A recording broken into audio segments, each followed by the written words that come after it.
As you may have seen, I was in London yesterday. I try to do my trips on the weekends so they don't take away from the important work we do here in Canada.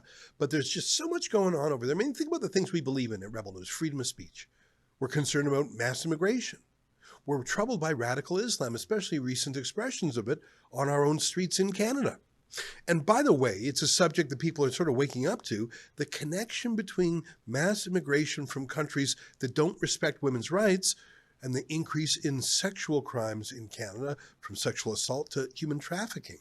Those are spicy issues that will change, our country on a civilizational level. Of course, we care about the carbon tax and things like that, but what I just described go to the very roots of our society. That's why I go to the UK and Ireland and other countries too, because I believe that they are a few years further down the road than we are.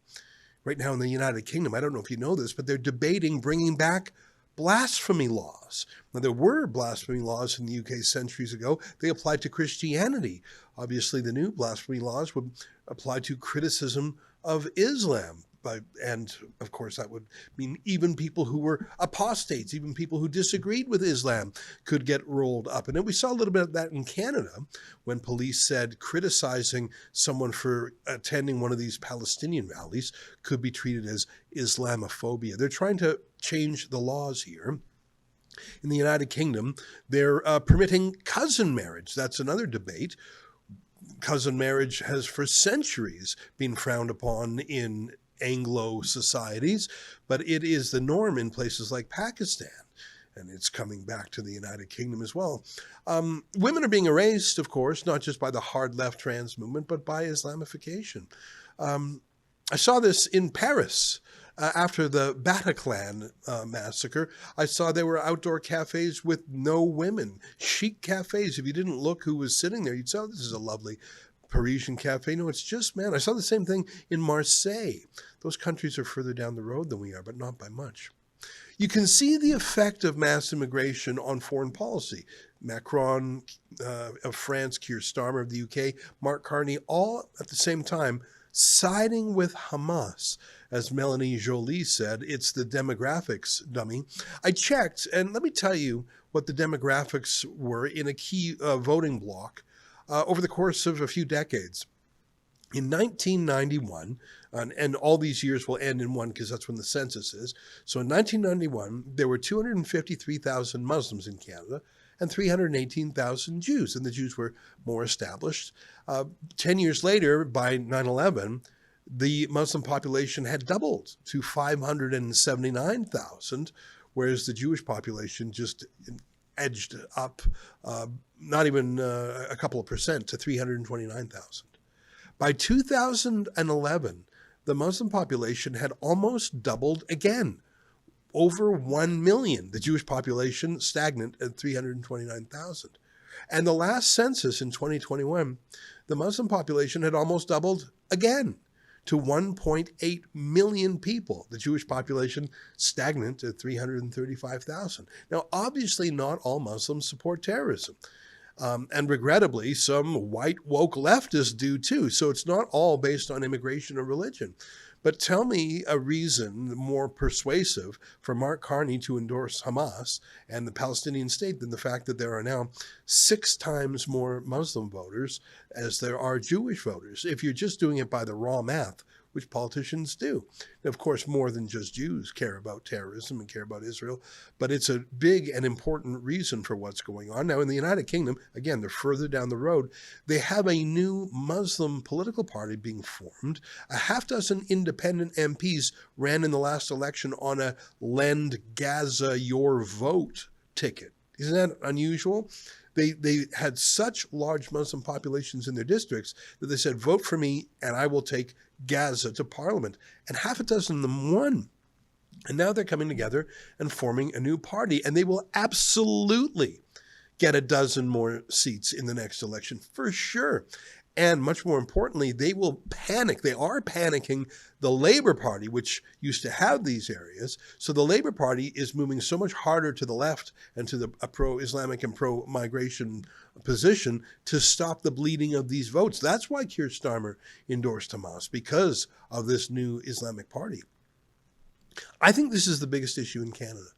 And I should tell you, the Conservative Party of Canada did not have the courage to talk about these things in a candid way in the last election.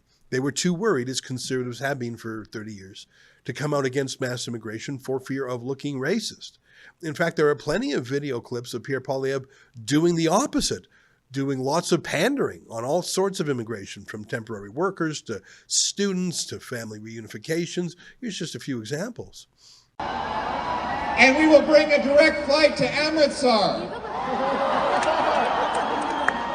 We will rebuild the Canada that we know and love, a Canada where it doesn't matter if your name is Martin or Mohammed, Singh or Smith, Poilievre or Patel.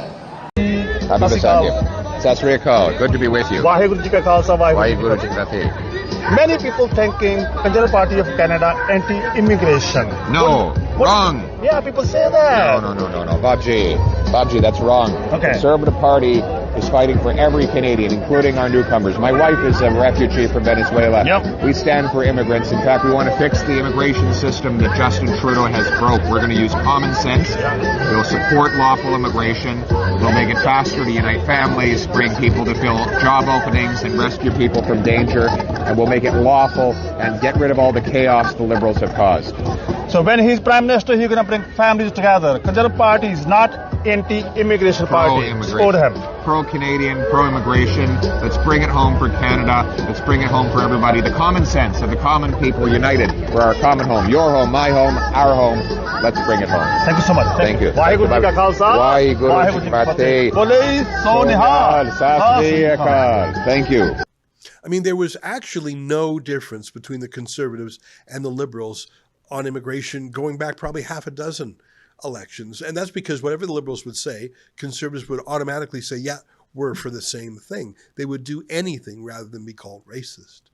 Now, these issues travel together in packs: freedom of speech, mass immigration, radical Islam, crime, including sexual assault.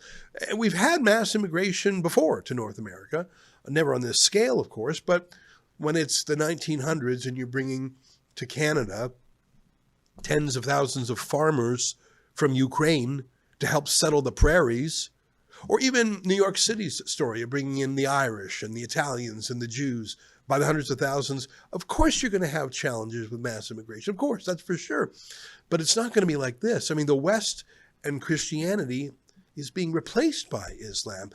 I'm not talking about New York and London now. I'm talking about Alexandria in Egypt or Constantinople. Those were once mighty Christian cities, but not now. I mean, Constantinople's called Istanbul. The great Hagia Sophia Church is now a mosque. Not through that was through invasion, not invitation, which we have in Canada and across West.